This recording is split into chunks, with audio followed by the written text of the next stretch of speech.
The Nome King. By and by, when they drew near to the mountain that blocked their path, which was the furthermost edge of the kingdom of Ev, the way grew dark and gloomy for the reason that the high peaks on either side shut out the sunshine. And it was very silent, too, as there were no birds to sing or squirrels to chatter, the trees being left far behind them, and only the bare rocks remaining. Ozma and Dorothy were a little awed by the silence, and all the others were quiet and grave except the Sawhorse, which, as it trotted along with the Scarecrow upon its back, hummed a queer song of which this was the chorus. Would a wooden horse in a woodland go? I sigh he would, although had he not a wooden head, he'd mount the mountain top instead. But no one paid any attention to this, because they were now close to the Nome King's dominions, and his splendid underground palace could not be very far away. Suddenly they heard a shout of jeering laughter and stopped short. They would have to stop in a minute anyway, for the huge mountain barred their further progress, and the path ran close up to a wall of rock and ended. "Who was that laughing?" asked Ozma. There was no reply, but in the gloom they could see strange forms flit across the face of the rock. Whatever the creations might be, they seemed very like the rock itself, for they were the color of rocks, and their shapes were as rough and rugged as if they had been broken away from the side of the mountain. They kept close to the steep cliff facing our friends, and glided up and down, and this way and that, with a lack of regularity that was quite confusing, and they seemed not to need places to rest their feet, but clung to the surface of the rock as a fly does to a window pane, and were never still for a moment. "Do not mind them," said Tik-Tok, as Dorothy shrank back. "They are only the gnomes." "And what are gnomes?" asked the girl, half frightened. "They are rock fairies and serve the Nome King," replied the machine. "But they will do us no harm. You must call for the king, because without him you can never find the entrance to the palace." "You call," said Dorothy to Ozma. Just then the gnomes laughed again, and the sound was so weird and disheartening that the 26 officers commanded the private to right about face, and they all started to run as fast as they could. The Tin Woodman at once pursued his army and cried, "Halt!" And when they had stopped their flight, he asked, "Where are you going?" I find I've forgotten the brush for my whiskers," said a general, trembling with fear. So we are going back after it." "That is impossible," replied the Tin Woodman, "for the giant with the hammer would kill you all if you tried to pass him." "Oh, I'd forgotten the giant," said the general, turning pale. "You seem to forget a good many things," remarked the Tin Woodman. "I hope you won't forget that you are brave men." "Never!" cried the general, slapping his gold-embroidered chest. "Never!" cried all the other officers, indignantly slapping their chests. "For my part," said the private, meekly, "I must obey my officers, so when I am told to run, I run, and when I am told to fight, I fight." "That is right," agreed the Tin Woodman. "And now you must all come back to Ozma and obey her orders, and if you try to run away again, I will have her reduce all the 26 officers to privates, and make the private your general." This terrible threat so frightened them that they at once returned to where Ozma was standing beside the Cowardly Lion. Then Ozma cried out in a loud voice, "I demand that the Nome King appear to us." There was no reply, except that the shifting gnomes upon the mountain laughed in derision. "You must not command the Nome King," said Tik-Tok, "for you do not rule him as you do your own people." So Ozma called again, saying, "I request the Nome King to appear to us." Only the mocking laughter replied to her, and the shadowy gnomes continued to flit here and there upon the rocky cliff. "Try entreaty," said Tik-Tok to Ozma. "If he will not come at your request, then the Nome King may listen to your pleading." Ozma looked around her proudly. "Do you wish your ruler to plead with this wicked Nome King?" she asked. "Shall Ozma of Oz humble herself to a creature who lives in an underground kingdom?" "No!" they all shouted with big voices, and the Scarecrow added, "If he will not come, we will dig him out of his hole like a fox, and conquer his stubbornness. But our sweet little ruler must always maintain her dignity, just as I maintain mine." "I'm not afraid to plead with him," said Dorothy. "I'm only a little girl from Kansas, and we've got more dignity at home than we know what to do with. I'll call the Nome King." "Do," said the Hungry Tiger, "and if he makes hash of you, I'll willingly eat you for breakfast tomorrow morning." So Dorothy stepped forward and said, "Please, Mr. Nome King, come here and see us." The Nomes started to laugh again, but a low growl came from the mountain, and in a flash they had all vanished from sight and were silent. Then a door in the rock opened, and a voice cried, "Enter!" "Isn't it a trick?" asked the Tin Woodman. "Never mind," replied Ozma. "We came here to rescue the poor Queen of Ev and her 10 children, and we must run some risks to do it."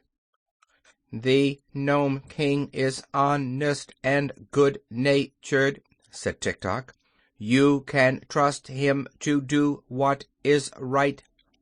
So Ozma led the way, hand in hand with Dorothy, and they passed through the arched doorway of rock and entered a long passage, which was lighted by jewels set in the walls and having lamps behind them. There was no one to escort them or to show them the way, but all the party pressed through the passage until they came to a round, domed cavern that was grandly furnished. In the center of this room was a throne carved out of a solid boulder of rock, rude and rugged in shape, but glittering with great rubies and diamonds and emeralds on every part of its surface. And upon the throne sat the Nome King. This important monarch of the underground world was a little fat man clothed in gray-brown garments that were the exact color of the rock throne in which he was seated. His bushy hair and flowing beard were also colored like the rocks, and so was his face. He wore no crown of any sort, and his only ornament was a broad, jewel-studded belt that circled his fat little body. As for his features, they seemed kindly and good-natured, and his eyes were turned merrily upon his visitors as Ozma and Dorothy stood before him, with their followers ranged in close order behind them. "Why, he looks just like Santa Claus, only he isn't the same color," whispered Dorothy to her friend, but the Nome King heard the speech, and it made him laugh aloud. "He had a red face and a round little belly that shook when he laughed like a bowl full of jelly," quoth the monarch, in a pleasant voice, and they could all see that he really did shake like jelly when he laughed.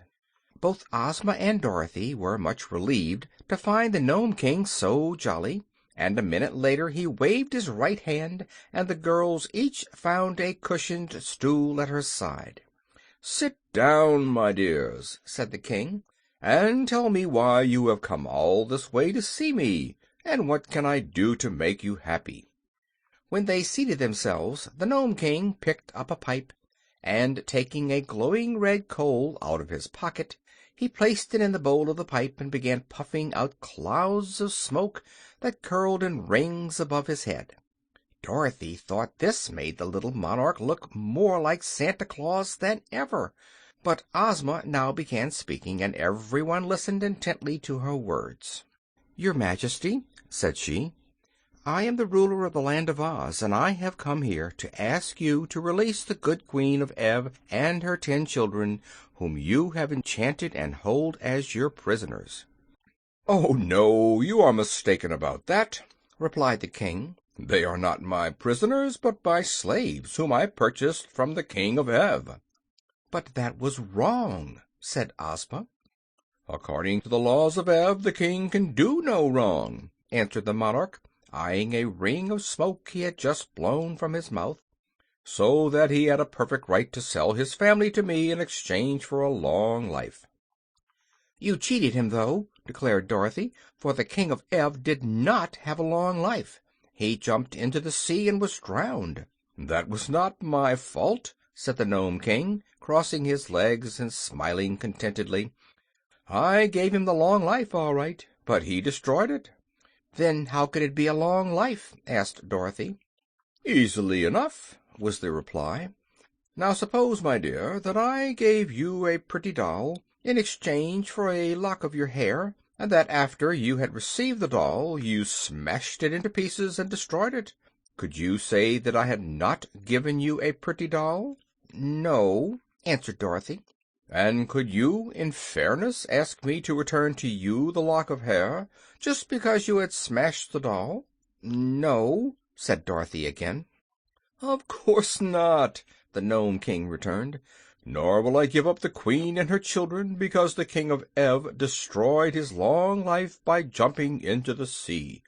They belong to me, and I shall keep them." "But you are treating them cruelly," said Ozma, who was much distressed by the King's refusal. "In what way?" he asked. "By making them your slaves," said she.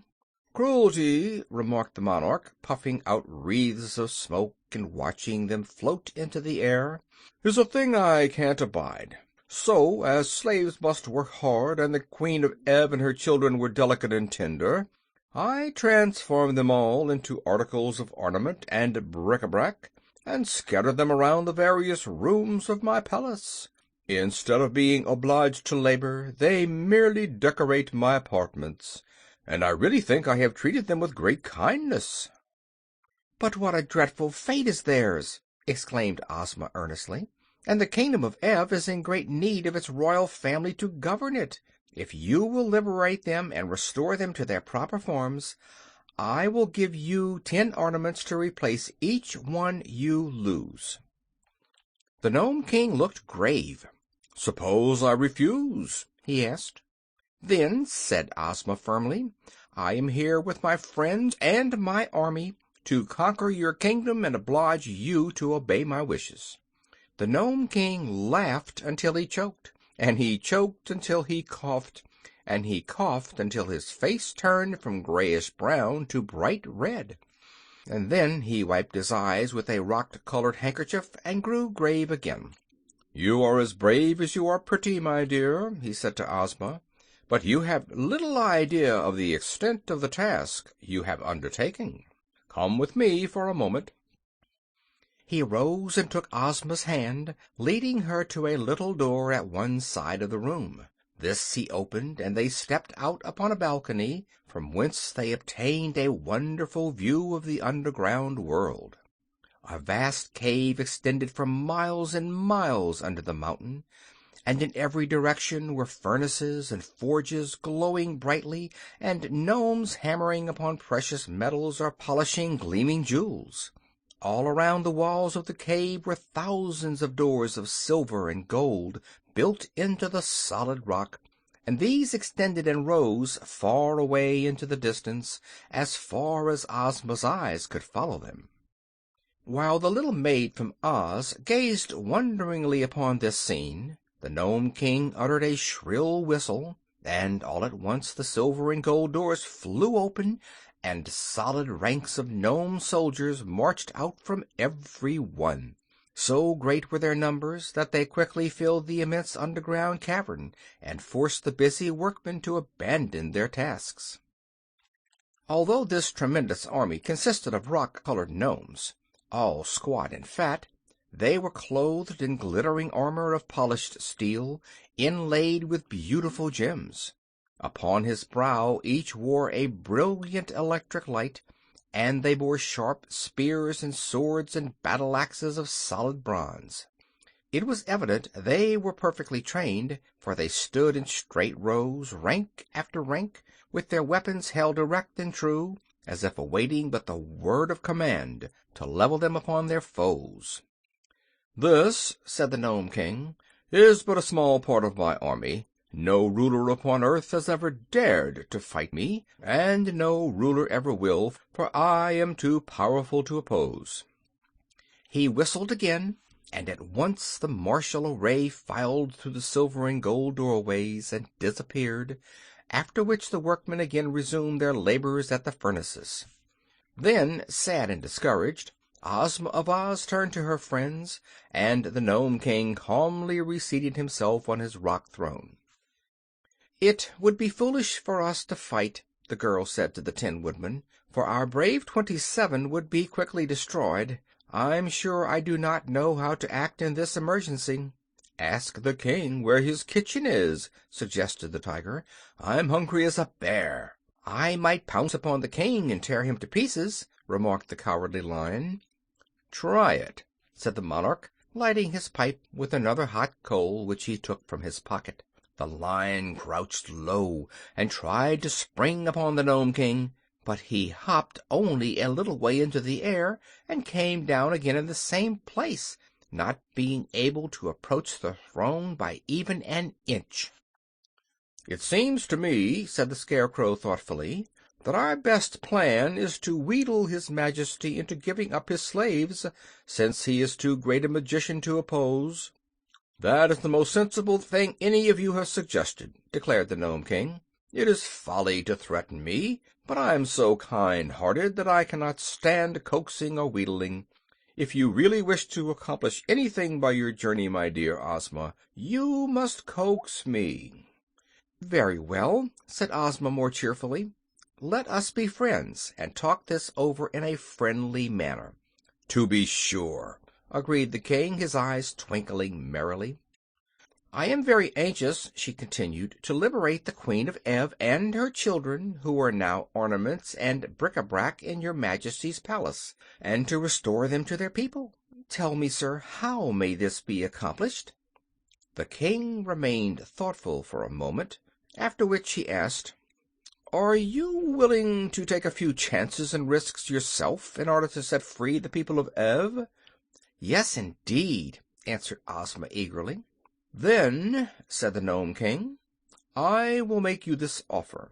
You shall go alone and unattended into my palace, and examine carefully all that the rooms contain. Then you shall have permission to touch 11 different objects, pronouncing at the time the word Ev, and if any one of them, or more than one, proves to be the transformation of the Queen of Ev or any of her 10 children, then they will instantly be restored to their true forms, and may leave my palace and my kingdom in your company, without any objection whatever.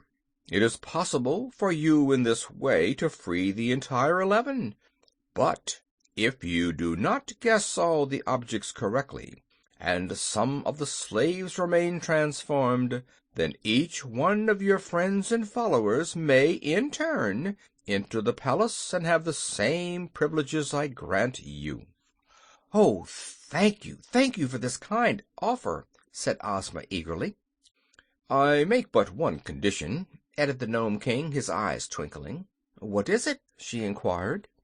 "If none of the 11 objects you touch proves to be the transformation of any of the royal family of Ev, then, instead of freeing them, you will yourself become enchanted and transformed into an article of bric-a-brac or an ornament. This is only fair and just, and is the risk you declared you were willing to take." End of chapter 11.